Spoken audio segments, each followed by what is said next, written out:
আসসালামু আলাইকুম, আমি উম্মে ইমা from pioneer dental college and hospital. আমার আজকের টপিক হচ্ছে ইলাস্টোমারিক ইমপ্রেশন ম্যাটেরিয়ালস পার্ট 1। আমি এখানে ইন্ট্রোডাক্টরি কিছু কথা বলবো। মেইন ডিসকাশনে যাওয়ার পূর্বে আমরা জেনে নেই ইমপ্রেশন জিনিসটা কি বা ইমপ্রেশন ম্যাটেরিয়ালস হিসেবে কি কি ইউজ করি, আমরা ডেন্টিস্ট্রিতেই কেন এই ইমপ্রেশনটা লাগে। নর্মালি আমরা যখন টিথের কোনো অ্যাপ্লিকেশন বা রেস্টোরেশন করব তখন আমাদের কি লাগবে, মডেল, কাস্ট বা ডাইস লাগবে। এগুলো কি করে, এগুলো আমাদের টোটাল যে ওরাল ক্যাভিটির যে স্ট্রাকচার রয়েছে, ওরাল টিস্যু রয়েছে, তাদের একটা নেগেটিভ লাইকনেস বা ইমপ্রিন্টস তারা মেড করে, যার কারণে আমরা খুব ইজিলি ওই রেস্টোরেশনগুলো কমপ্লিট করতে পারি, যাতে করে আমাদের মানে আমরা যে নেগেটিভ ইমপ্রিন্টসটা তৈরি করলাম সেটার মাধ্যমে মডেল তৈরি করব, করে একটা পারফেক্টলি যাতে আমার টিতে বসে যেতে পারে এরকম একটা ন্যাচারাল অ্যাপিয়ারেন্স আনার জন্য আমরা ইমপ্রেশন ডেন্টিস্ট্রিতে ইউজ করে থাকি। ইমপ্রেশন ইউজ করার জন্য আমরা বিভিন্ন ম্যাটেরিয়ালস ইউজ করি, তার মধ্যে কিছু রয়েছে নন ইলাস্টিক, কিছু রয়েছে ইলাস্টিক। ইলাস্টিসিটি প্রপার্টিসটা ইমপ্রেশন ম্যাটেরিয়ালসের জন্য খুবই ইম্পর্টেন্ট।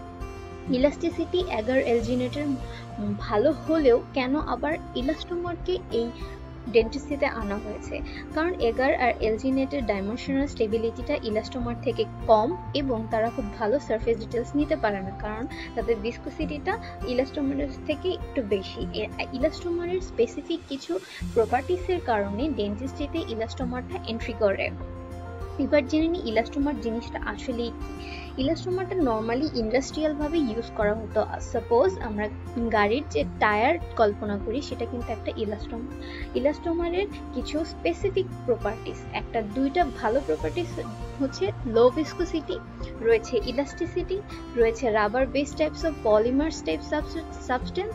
লো ভিসকোসিটি থাকার কারণে কি হয়, গুড ফ্লো হয়। অবভিয়াসলি গুড ফ্লো খুবই ইম্পর্টেন্ট ইমপ্রেশন নেওয়ার ক্ষেত্রে। ফ্লো ভালো হলে কি হবে, সারফেস ডিটেলসটা ভালো হবে। তার মানে ইলাস্টোমারটা লো ভিসকোসিটি থাকার কারণে ইউজ করছি। ডাইমেনশনাল স্টেবিলিটিটা খুবই ভালো, কারণ এর ইলাস্টিসিটিটা এক্সিলেন্ট টাইপস। আমি যদি বলি একটা রাবারের কথা চিন্তা করি, একটা রাবারকে যদি আমি টেনে লম্বা করি তাহলে দেখা যাবে একটু এলংগেটেড হবে সে তার পজিশন থেকে। তারপর যদি আমি স্ট্রেসটা কমিয়ে, তখন যদি আমি আমার অ্যাপ্লাইড ফোর্সটা রিলিজ করে ফেলি, তখন সে তার আগের পজিশনে চলে আসবে একটা লিমিট পর্যন্ত। তার মানে তার ইলাস্টিসিটিটা খুবই ভালো। ইলাস্টোমারের ক্ষেত্রে সেম। ইলাস্টোমারটা নর্মালি নির্দিষ্ট কিছু পলিমার্স নিয়ে কেমিক্যালি ক্রসলিঙ্ক ভাবে গঠিত। তারা কি করে, প্রত্যেকটা পলিমার এক একটার সাথে ক্রস লিঙ্ক করে অ্যাটাচমেন্ট থাকে। যখন আমি স্ট্রেস দিব তখন কি হবে, এই লাইনগুলো আস্তে আস্তে ইলংগেটেড হয়ে যাবে, কিছুটা তার পজিশন থেকে সরে যাবে। আবার যখন আমি কোনো স্ট্রেস দিব না তখন সে তার পূর্বের পজিশনে চলে আসবে, যেটা কিনা খুবই ভালো একটা প্রপার্টিস।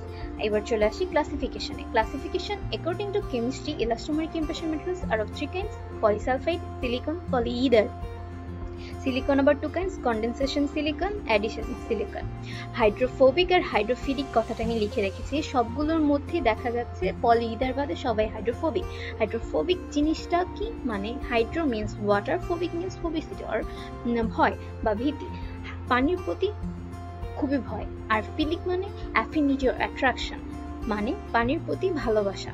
পলিইথারের এই মধ্যে আমি পূর্বে থেকে কিছু ডিসঅ্যাডভান্টেজ কথা বলে রাখি। হাইড্রোফোবিক, যদি আমার মাউথে কোনো ওয়াটার সাবস্টেন্স আর স্যালাইভা থাকে তাহলে দেখা যাবে কি, হাইড্রোফোবিক থাকার কারণে সে পানিটাকে ভয় পাবে, তখন ডাইমেনশনাল স্টেবিলিটিটা অনেক বেশি কমে যাবে। আর হাইড্রোফিলিক থাকার কারণে কি প্রবলেম হয়, ফিলিক, দ্যাট মিনস পানির প্রতি অ্যাট্রাকশন থাকবে। যদি ড্রাই ফিল্ড না থাকে, পানির প্রতি অ্যাট্রাকশন করবে, অ্যাবজর্ব করবে, ইমবাইবেশন ক্রিয়েট হবে, তখন কি হবে, ডাইমেনশনাল স্টেবিলিটি কমে যাবে। আর যদি অ্যাকর্ডিং টু ভিসকোসিটি আমি এটাকে 4টা ভাগে ভাগ করতে পারি আমরা: light body, medium body, heavy body, variable body. Light বডিটাকে আমরা সিরিঞ্জের মাধ্যমে মাউথে ইনজেক্ট করে বলে এটাকে সিরিঞ্জ কনসিস্টেন্সি বলা হয়। মিডিয়ামকে রেগুলার বলা যায়, হেভিকে ট্রে বলা যায়, ভেরি হেভিকে পার্টি বলা যায়।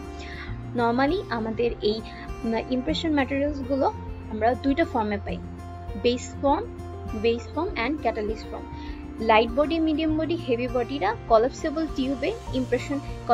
টিউবে থাকে বেজ আর ক্যাটালিস্ট ফর্মে, কিন্তু পার্টি বডিটা খুবই ভেরি হেভি হওয়ার কারণে এটাকে জারে সাপ্লাইড করা হয়। We already studied about supplied as how then let's go to the clinical application. Clinical application কোথায় কোথায় আমরা এইটা ইউজ করে থাকি? In fixed partial denture for impression of prepare to their fixed partial ডেঞ্চারের ক্ষেত্রে ইউজ করে থাকি, রিমুভেবল পার্শিয়াল ডেঞ্চারের ক্ষেত্রে ইউজ করে থাকি, এছাড়া কমপ্লিট ডেঞ্চারের ক্ষেত্রে ইউজ করে থাকি। নেক্সট যা ইম্পর্টেন্ট সেটা হচ্ছে ডুপ্লিকেটিং ম্যাটেরিয়ালস হিসেবে ইউজ করা হয়। What do you mean by duplicating materials? আমরা যদি একটা মডেল বা কাজ বানালাম, সেটা যদি কোনোভাবে ভেঙে যায় বা ফ্র্যাকচার হয়ে যায়, তখন কি করতে হবে? আমাদের পুনরায় সেই পেশেন্টকে ডাকতে হবে, পুনরায় ইমপ্রেশন নিতে হবে, পুনরায় রেস্টোরেশন নিতে হবে, যেটা খুবই লেন্দি প্রসেস। দ্যাটস ওয়াই আমরা ডুপ্লিকেটিং একটা ম্যাটেরিয়ালস বানিয়ে রাখি। এর কিছু স্পেশাল অ্যাডভান্টেজ রয়েছে, আমরা পূর্বে কথা বলেছি। নেক্সট পার্ট ইনশাল্লাহ আমি আরো কথা বলবো। আসসালামু আলাইকুম, থ্যাংক ইউ।